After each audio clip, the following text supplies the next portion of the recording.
Hello बच्चों, चलिए प्रश्न को देखते हैं। प्रश्न है, रासायनिक समीकरण देते हुए बताइए कैसे प्राप्त करेंगे फॉर्मिक अम्ल से एसिटिक अम्ल। तो चलिए बच्चों, इस प्रश्न की मुख्य अवधारणा की बात की जाए यहाँ पर, तो इस प्रश्न की मुख्य अवधारणा होगी मुख्य अवधारणा। तो बच्चों, मुख्य अवधारणा में हम यहाँ पर बात करें, हमें यहाँ पर फॉर्मिक अम्ल से एसिटिक अम्ल बनाना है बच्चों, HCOOH। फॉर्मिक अम्ल से बच्चों हमें क्या बनाना है? एसिटिक अम्ल CH3COOH। बच्चों सबसे पहले हम यहाँ पर क्या करेंगे, हम सबसे पहले प्रथम चरण में बच्चों हम इसकी लिथियम एल्यूमिनियम हाइड्राइड से अभिक्रिया कराएंगे। बच्चों द्वितीय चरण में हम द्वितीय स्टेप में बच्चों हम PCl5 से अभिक्रिया करेंगे। बच्चों तीसरे स्टेप में हम यहाँ पर KCN से अभिक्रिया कराएंगे। और बच्चों चौथे स्टेप में हम यहाँ पर इसका जलीय अम्लीय माध्यम में जल अपघटन कराएंगे। अम्लीय माध्यम में जल अपघटन कराएंगे। बच्चों अम्लीय माध्यम हम यहाँ पर H2SO4 का भी ले सकते हैं। और बच्चों यही क्या है यहाँ पर? फॉर्मिक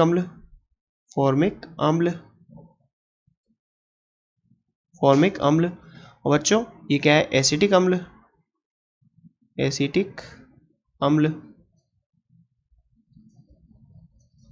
तो बच्चों हम यहाँ पर रासायनिक समीकरण की बात करें इस अभिक्रिया की, तो रासायनिक समीकरण की बात करें तो सबसे पहले बच्चों हम यहाँ पर फॉर्मिक अम्ल HCOOH।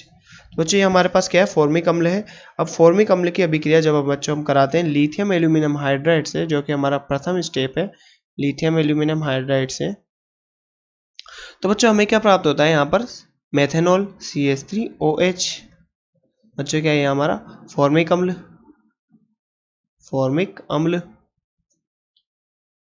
बच्चों यहाँ पर ये क्या है? मेथेनॉल।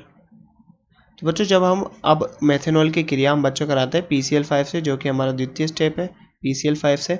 तो बच्चों PCl5 से अभिक्रिया कराने के बाद CH3Cl बनता है, मेथिल क्लोराइड।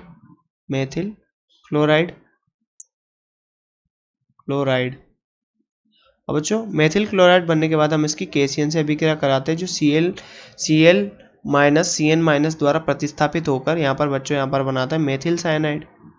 तो बच्चे क्या है? मेथिल साइनाइड, या बच्चों हम बोलेंगे इसको इथेन नाइट्राइल, मेथिल साइनाइड। और बच्चों ये मेथिल साइनाइड का बच्चों हम अम्लीय माध्यम में जल अपघटन कराते हैं। अम्लीय माध्यम में जल अपघटन कराने से बच्चों हमें प्राप्त होता है यहाँ पर एसिटिक एसिड। तो बच्चों ये क्या है? एसिटिक अम्ल।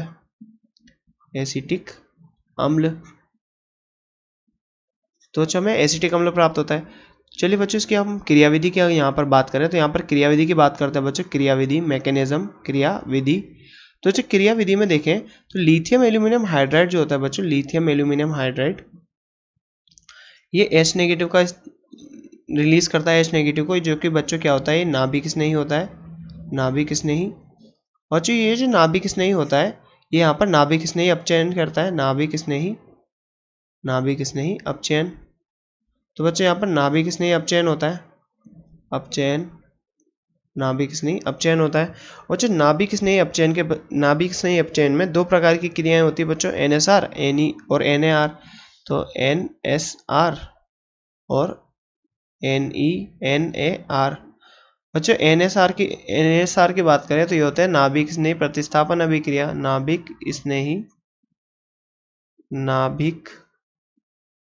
स्नेही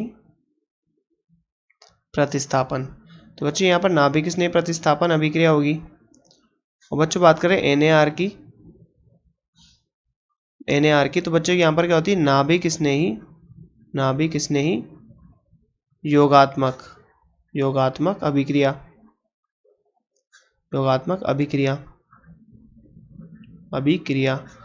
तो बच्चों यहाँ पर देखें तो सबसे पहले क्या होता है? तो बच्चों यहाँ पर सबसे पहले ये फॉर्मिक अम्ल पर H-, जो कि लिथियम एल्यूमिनियम हाइड्राइड से है बच्चों, यहाँ H- आकर अटैक करता है, इसके कारण यहाँ से बंध ध्रुवित होता है। और यहाँ पर क्या होता है बच्चों? HCO-, H और OH। तो बच्चों यहाँ पर ये जो ऑक्सीजन पे नेगेटिव आया, ऑक्सीजन पे नेगेटिव चार्ज यहाँ पर बॉन्डिंग में आता है, डबल बॉन्ड बनाता है, जिसके कारण OH- बाहर हो जाता है। OH- बाहर होता है तो बच्चों यहाँ पॉजिटिव चार्ज आ जाता है, और इन पॉजिटिव नेगेटिव मिलकर बंध बनाते हैं। तो बच्चों यहाँ पर क्या बनता है? CH3, मतलब बच्चों यहाँ बनता है HCOH। बच्चों यहाँ पर मेथेनल्डिहाइड बना है, अब बच्चों यहाँ पर क्या होता है, लिथियम एल्यूमिनियम हाइड्राइड अभी भी उपस्थित है। अगर ये उपस्थित नहीं होता तो अभिक्रिया यहाँ पर रुक जाती, परंतु यहाँ पर H नेगेटिव फिर से अटैक करता है और यहाँ पर क्या करता है बच्चों, अटैक करके बंद ध्रुवित होता है पुनः, और बच्चों यहाँ पर बनता है CHO नेगेटिव। और बच्चों यहाँ पर जल की उपस्थिति होती है, जल उपस्थित होता है तो बच्चों यहाँ पर जल अभिक्रिया करता है और जल अपना प्रोटॉन इसको देता है OH नेगेटिव, O नेगेटिव को बच्चों यहाँ पर इसको अपना प्रोटॉन देता है, और प्रोटॉन देने के कारण बच्चों यहाँ पर बनता है CH3OH मेथेनॉल। बच्चों मेथेनॉल प्राप्त हुआ। अब बच्चों आगे की अभिक्रिया की बात करें हम द्वितीय चरण की, तो बच्चों ये तो हमारा प्रथम चरण हुआ। अब द्वितीय चरण की अगर हम बच्चों यहाँ पर बात करें जहाँ पर PCl5 अभिक्रिया करता है। अब बच्चों यहाँ पर बात करें मेथेनॉल की, तो बच्चों यहाँ पर अब ये PCl5 के साथ अभिक्रिया करता है, और PCl5 की बात करें तो यहाँ पर Cl और बच्चों PCl5 की संरचना होती है। अभी इसके साथ अभिक्रिया करने के लिए बच्चों यहाँ पर क्या होता है, Cl माइनस निकलता है, यहाँ पर एक Cl माइनस निकलता है, यहाँ से एक Cl माइनस निकलता है यहाँ से, तो इसके कारण बच्चों फॉस्फोरस पे +2 चार्ज आ जाता है। बच्चों एक Cl माइनस तो यहाँ से H+ निकालता है और HCl का निर्माण कर लेता है, तो यहाँ पर HCl लिख देते हैं। बच्चों उसके बाद क्या होता है, यहाँ पर एक Cl माइनस यहाँ पर जाके हमला करता है और O डाई नेगेटिव को यहाँ से बाहर कर देता है, तो बच्चों यहाँ पर क्या बनता है CH3Cl। अब बच्चों यहाँ पर क्या है, O die negative, O2 die negative, O die negative plus P+2 Cl3, ये आपस में अभिक्रिया करके क्या बनाते हैं बच्चों, POCl3, तो हम यहाँ POCl3 लिख देते हैं, POCl3।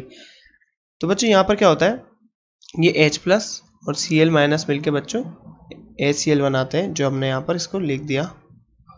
तो बच्चों आगे बात करें यहाँ पर, तो अब तृतीय चरण की बात करें, तीसरे चरण की बात करें यहाँ पर, तो क्या होता है बच्चों, ये CH3Cl जो बना यहाँ पर CH3Cl मेथिल क्लोराइड। तो बच्चों जो मेथिल क्लोराइड यहाँ पर बना, अब मेथिल क्लोराइड की अभिक्रिया बच्चों हम कराते हैं KCN से, मेथिल क्लोराइड। अब बच्चों मेथिल क्लोराइड की KCN से अभिक्रिया कराते हैं, तो KCN पे K+ CN- बच्चों Cl से Cl- से बच्चों प्रबल नाभिक स्नेही होता है बच्चों, नाभिक स्नेही।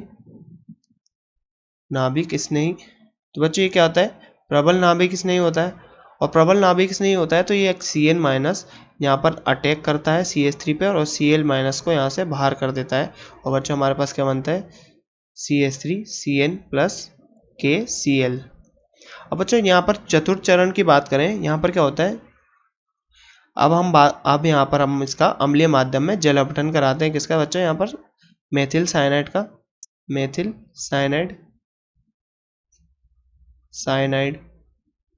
बच्चों मेथिल साइनाइड का हम यहाँ पर अम्लीय माध्यम में जल अपघटन कराते हैं, तो इससे क्या होता है, 3 OH बच्चों यहाँ पर 3 H2O यहाँ पर भाग लेते हैं, और बच्चों यहाँ से अमोनिया का निष्कासन होता है नाइट्रोजन साइनाइड से और 3 हाइड्रोजन H2O से, और बच्चों यहाँ से अमोनिया निकलती है और क्या बनता है बच्चों CH3COH प्लस अमोनिया।